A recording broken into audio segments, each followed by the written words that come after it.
Hey everyone, welcome to Marco Pinball's PinTech series. You know, pinball is most enjoyable when you actually have the confidence to take care of your own games. If this is your first time owning a pinball machine, then this is a series for you.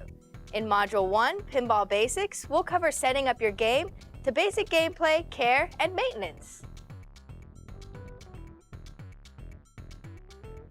Congratulations, you got yourself a pinball machine. Now, all you have to do is set it up. All right, that's heavy. In an ideal situation, you'll have a friend. Luckily for me, I have Crystal and Kyle with me today. Thank you. You'll also need the following items: a wrench or socket wrench to install the 8 leg bolts. The bolts to most games are usually 9/16 to 5/8 inch. A way to support the game while you install the back legs. We're using an old stool. Anything sturdy will do as long as it's high enough to keep the back legs off the floor while you're attaching them. The bolts for securing the head. Whether you bought your game new or used, you should have bolts for the head. Before you begin, make sure the back box or head is folded down and secured to the game with a packing strap, so when you lift the game, it doesn't get damaged. If the back box of your game is completely detached already, just leave it to the side for now. Attach the front legs to the game using the leg bolts and wrench. The bolts should be pretty snug, but don't over-tighten. Make sure each leg has a leg leveler and the jam nuts are screwed in below the leg. If your leg levelers are in bad shape like this, you'll want to go ahead and replace them. It's a quick fix and you won't regret it. Now you can pivot the game down and rest it on the front legs. Grab the rear legs and unscrew the rear leg levelers an inch or two. This is a good starting point for the pitch for most games. Have the legs and bolts with an easy reach on both sides of the machine. Now you will need to prop the game up onto the front legs. Preferably with a helper, lift the back end of the game up and rest it on the stool. Attach the back legs with the bolts, remove the stool, and set it on the floor. Again, the leg bolts should be pretty snug, but don't over-tighten. Remove the strap that secured the back box of the game.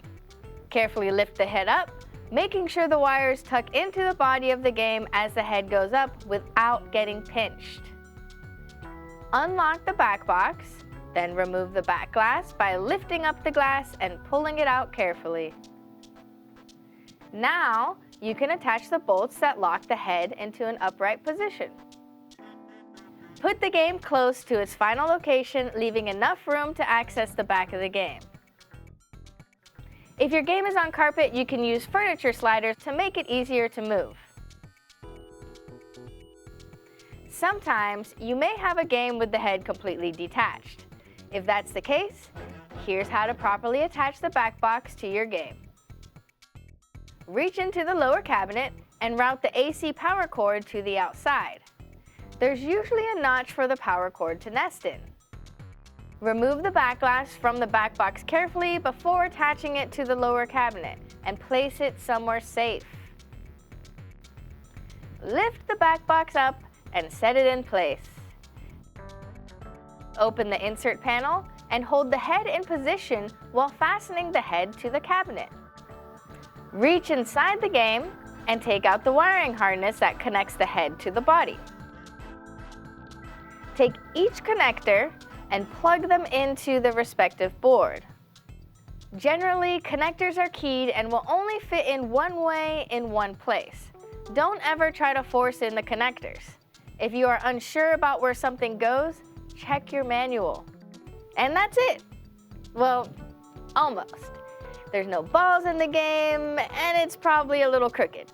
We'll tackle those issues in the next section.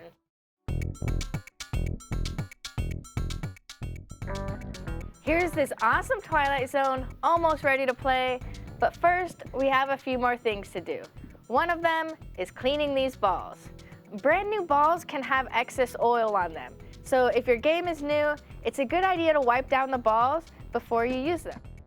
First, open the coin door with the key that came with your game. Depending on the age of your game, You should see 1 or 2 latches holding the lockdown bar in place. Unlatch them and remove the lockdown bar by lifting it up and out. Newer Stern games have 2 latches on the back side of the front panel, 1 on each side of the coin door opening. Be careful because they will spring open quickly. Close the coin door so you don't hit or scratch the glass with it. Carefully slide the playfield glass all the way out using just your palms to avoid getting fingerprints all over it. The glass is tempered, so nicking the edge of the glass can cause it to explode, so be careful. Placing the glass on a solid surface where the temperature change could be too extreme, for example, really warm glass setting down on a freezing basement floor, that can also cause the glass to shatter. So again, be careful with your glass. The safest method is to protect the top and bottom edges of the glass with a towel, or even a cut-up pool noodle, and then lean it carefully against a wall. Depending on the game, there are 2 main ways to access the underside of the playfield. In some games, you just simply tilt the playfield straight up so it leans against the head. Otherwise, you may need to pull the playfield out slightly towards you before you tilt it up. Some older games may also have a prop of some kind that you can rest the playfield on. Be careful. Watch where your fingers are when raising and lowering the playfield. Also, avoid bumping the playfield when it's in the upright position because it can slam down unexpectedly. Remove any packing material in the game or on the playfield. Sometimes, older games even have hidden treasures inside of them. The next step is to install the tilt mechanism's plumb bob if it hasn't already been installed. Move the plumb bob up or down to adjust the sensitivity. If the tilt is too tight, then the plumb bob will swing in and touch the ring at the slightest bump. This will trigger a tilt message and the ball and play will end. Remember, it's more fun to shake it and not break it.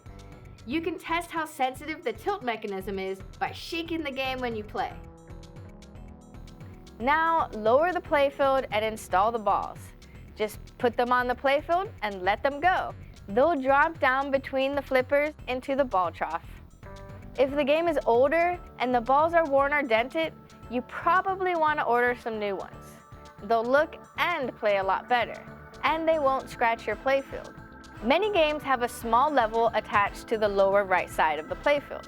This level indicates the pitch of the game from back to front.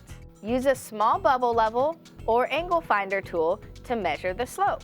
Many smartphones now have an angle measuring app built in. Be sure to place your level directly on the playfield and not on top of the playfield glass. Most electronic pinball machines are designed to have a 6.5-degree slope by screwing in the rear leg levelers in or out. If you want the game to play faster, increase the pitch on the back legs. You will also need to level your game to 0 degrees from left to right by placing the level parallel to the front of the game. Adjust the leg levelers until the readings on both levels are satisfactory. Finally, slide in the playfield glass back in, replace the lockdown bar, and secure it in place with the latch. Plug in your game and power it up. And in the next section, we'll tackle how to adjust some common game settings.